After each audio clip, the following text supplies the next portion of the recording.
jQuery provides an easy way to interact with DOM objects directly or using jQuery object wrappers. And we're going to talk about both of those. We're first going to talk about how we can modify DOM object properties directly. Then we're going to go into how we can take a jQuery wrapper, a jQuery object, and call into the jQuery APIs to do other things. So two different scenarios, but they ultimately end up doing a very similar purpose, similar task. So the first thing we're going to talk about is we just covered the each function in the previous section, and I talked about how as we loop through using the each, that function that gets called will pass in the index, and then we also get past the raw object. Now you can get to it if you don't pass it as a parameter using this. Now if you just use the keyword this, then it represents the raw DOM object, and then we can get to the direct properties of that object just by using the dot syntax. So dot title in this example. And then we're going to assign the title to a value of my index equals, and then the index that was passed in. So because this represents the raw DOM object, we don't have access to the jQuery API at this point.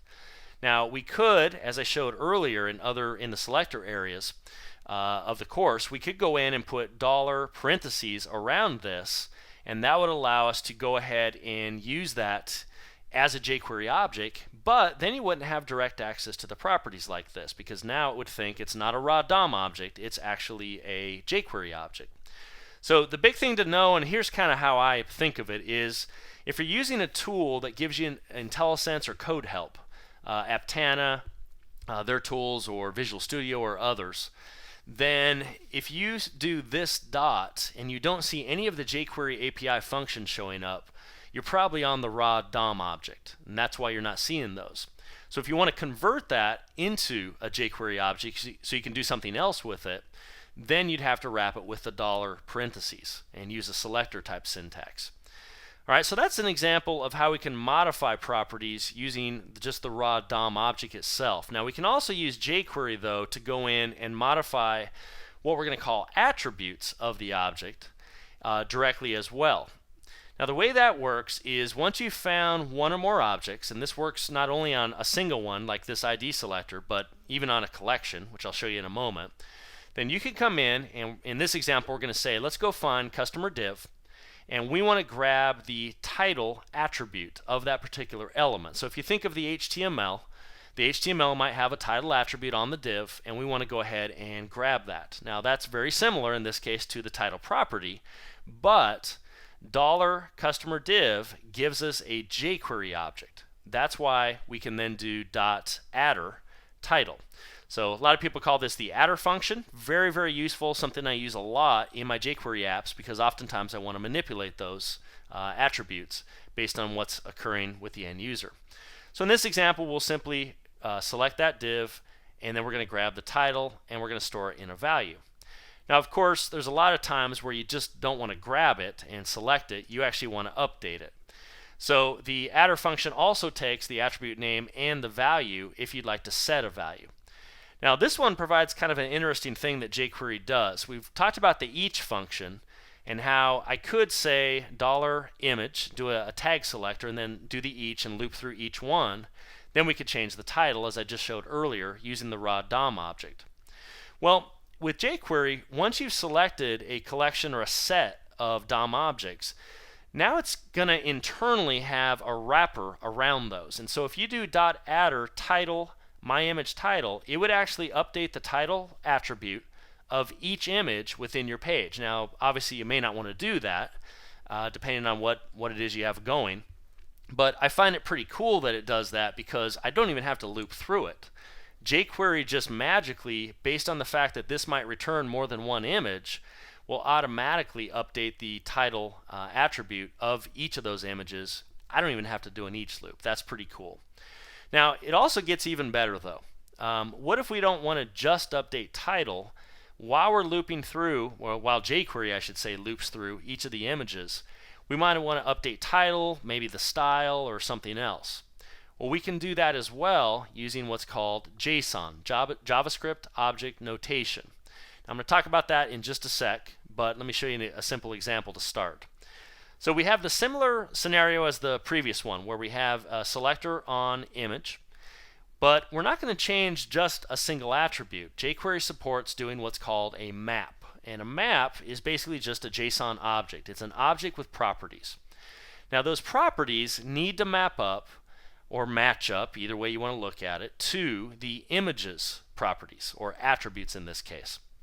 So we already talked about title. Now in this case, title colon, this is a separator between the value of the property the name of the property and the value of the property. Then notice we put comma, style colon, and then the value of the style that we want to set here. Now that is all wrapped with these brackets. So the start of this little object, this JSON object, is here, and it ends down here with this bracket, and it has two properties. So what this will do is jQuery will now find all the images. It'll go in, iterate through those for you, and then set the title and the style to these appropriate values. Now style can be set, as I showed in the selector, through the CSS property, and that's normally how I would do it. But this is just demonstrating that you can assign multiple attributes in one shot. Very good for performance, because I don't have to iterate through all of the images twice just because I want to set 2, 3, 4, whatever it is attributes I want to set. Very useful. All right, let's talk about JSON just a little bit more and show you another example. This is going to come up again in Ajax. So, if you've never done this before and never seen JSON, you might say, hey, wait a sec, what's this JSON thing you're talking about? Well, JSON is just a way to delimit objects and define properties and values. It's been around actually since the late 90s in almost all the major browsers. It's a feature of the JavaScript language. It really wasn't leveraged until, well, several years ago, but it wasn't leveraged until fairly recently. And this is something that you just saw, an example of that with the title and the style attribute, but here's just a more of a data JSON object. Okay, the start of the object is here and it ends here. Now a JSON object doesn't have a name typically. It's an anonymous object. Now you'll see in a moment that depends. But first name is the property name, John is the value, comma, last name, Doe. And you'll notice, so properties and values again are separated by a colon. A comma separates the different properties from each other. So if you've done XML before, you would normally wrap a tag around John. You'd have a start tag and an end tag around John. Well, JSON is just a more compact way of kind of describing data. It's very, very easy to work with, actually, and something I use a lot, especially when you get into Ajax functionality. So you'll notice we have first name and last name. Well, we also have a nested JSON object. In this case, the property is named address, but address isn't just a simple value. It's actually a nested JSON object. So you'll notice that it starts with the red bracket here, and then we have the closing down here, and then that object has its own set of properties. So the object officially doesn't have a name, but that object is assigned to a property of this parent object, and that property is called address. So that's kind of how it works. You can nest them, and you can even do arrays with JSON. You do that by doing the square brackets, which isn't shown here, but you can definitely do it when you do Ajax to pass back multiple customers, as in this example. So that's what JSON is in a nutshell, and going back, that's exactly what's going on right here with the adder function. We're simply passing a JSON object, has two properties, and then once we select that image, it'll update both of those attributes on that object for us. Makes it very, very easy to work with. So let's take a look at using raw property modifications versus JSON objects and jQuery objects to use the adder function.